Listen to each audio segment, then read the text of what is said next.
ឯកឧត្តមពេជ្រវាសនាអញ្ជើញដឹកនាំប្រតិភូស្ថានទូតជប៉ុនប្រចាំកម្ពុជាចុះពិនិត្យទីតាំងកំពុងសិក្សាសមិទ្ធលទ្ធភាពសម្រាប់គម្រោងធ្វើឲ្យប្រសើរឡើងប្រព័ន្ធធារាសាស្ត្រនិងប្រព័ន្ធរំដោះទឹកនៅកម្ពុជាក្នុងខេត្តសៀមរាបនិងខេត្តបន្ទាយមានជ័យនៅថ្ងៃទី24ខែវិច្ឆិកាឆ្នាំ2025ឯកឧត្តមពេជ្រវាសនាអនុរដ្ឋលេខាធិការក្រសួងធនធានទឹកនិងឧតុនិយមក្នុងនាមតំណាងដ៏ខ្ពង់ខ្ពស់ឯកឧត្តមថៅជាថារដ្ឋមន្ត្រីក្រសួងធនធានទឹកនិងឧតុនិយមបានអញ្ជើញដឹកនាំក្រុមការងារបច្ចេកទេសក្រសួងនិងមន្ទីរធនធានទឹកនិងឧតុនិយមខេត្តសៀមរាបនិងខេត្តបន្ទាយមានជ័យរួមជាមួយលោកគីអ៊ីឈីអ៊ីកេហារ៉ាលេខាទូតទី1និងលោកកេនតូហ៊ីជីកាវ៉ា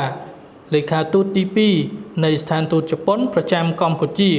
ដើម្បីចុះពិនិត្យដល់ទីតាំងប្រព័ន្ធធារាសាស្ត្រស្ពានស្រែងស្ថិតក្នុងខេត្តសៀមរាបនិងខេត្តបន្ទាយមានជ័យ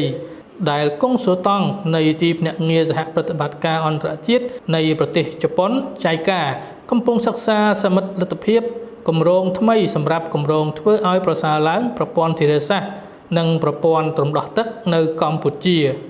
ឯកឧត្តមអនុរដ្ឋលេខាធិការបានបញ្ជាក់ឲ្យដឹងថានៅពេលការសិក្សាសមិទ្ធលទ្ធភាពគម្រោងបញ្ចប់រួចរាល់ក្រសួងធនធានទឹកនិងឧតុនិយមតាមរយៈក្រសួងសេដ្ឋកិច្ចនិងហិរញ្ញវត្ថុនឹងលើកសំណើស្នើសុំឥណទានសម្បទានពីរដ្ឋាភិបាលជប៉ុនសម្រាប់ការស្ដារនិងការជួសជុលឡើងវិញនៅប្រព័ន្ធធារាសាស្ត្រខាងលើនេះឯកឧត្តមអនុរដ្ឋលេខាធិការបានបញ្ជាក់បន្ថែមថាគម្រោងនេះអាចមានលទ្ធភាពស្រោចស្រពលើផ្ទៃដីស្រែវស្សាចំនួន 12,500 ហិកតានិងស្រែប្រាំងចំនួន 4,750 ហិកតានិងស្រែប្រាំងចំនួន 4,750 ហិកតាព្រមទាំងជួយកាត់បន្ថយទឹកជំនន់និងគ្រោះរាំងស្ងួតនៅក្នុងតំបន់គម្រោងផងដែរ